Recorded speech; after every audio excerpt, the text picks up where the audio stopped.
We are on the 5 years since that massive angry mob attacked the Capitol building. Then outgoing President Trump telling the crowd of his supporters to head over to the building in protest. The rioters then battled police at the barricades and stormed inside as lawmakers tried to certify the results of the 2020 presidential election.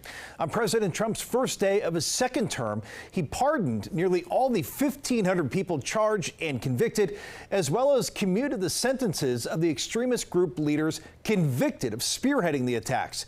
On this 5th anniversary, the president shifting blame, telling Republicans he told protesters to go peacefully and was misquoted by the media.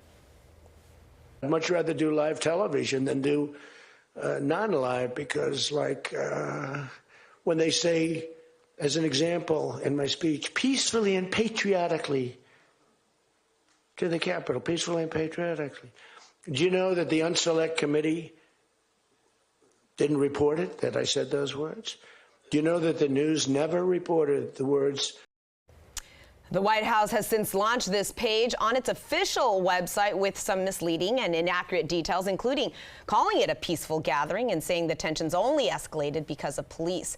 The Justice Department has stated the rioters injured more than 140 officers that day, with 5 who died. Several officers who fought off the rioters to defend the Capitol talked about how difficult it's been to deal with the many efforts to downplay violence. This despite a massive trove of video and photo evidence documenting the carnage and what witnesses there in the Capitol Hill neighborhood saw as they happened and things unfolded that day. And that's where you find DC News Now's Ben Dennis joining us live. Ben, you spoke with neighbors whose images of the riot are seared into their memories, and also a family member of a DC officer attacked that day.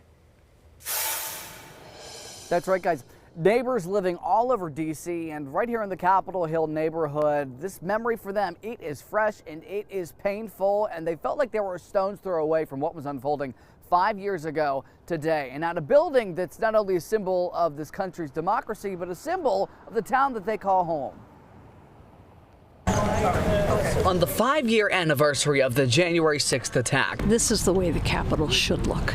And what happened 5 years ago was anything but normal, anything but appropriate. People who call the D.C. region home wanting to share a message and one about their own backyard. We honor patriots of every stripe who stand up for democracy without resorting to violence. I have to do everything I can to make this country okay for my kids and my grandchildren.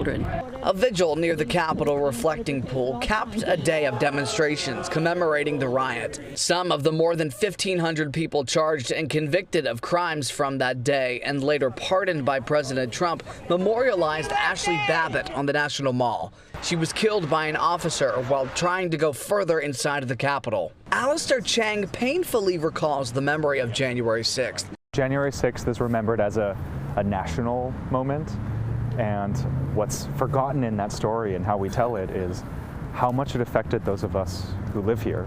The D.C. native and school board member looks back 5 years. His former brother-in-law, D.C. police officer Michael Fanone, was badly beaten that day. After Fanone criticized President Trump and the rioters, Alistair says his family faced threats, and he's hoping the anniversary can teach a lesson. When we think about how to commemorate January 6th, we should also be thinking about the tactics that have been used since January 6th for those families that were involved and who stood up to him as part of the silencing.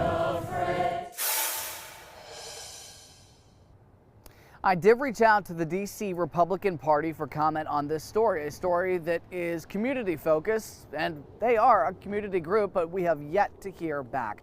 In the Capitol Hill neighborhood, Ben Dennis, back to you.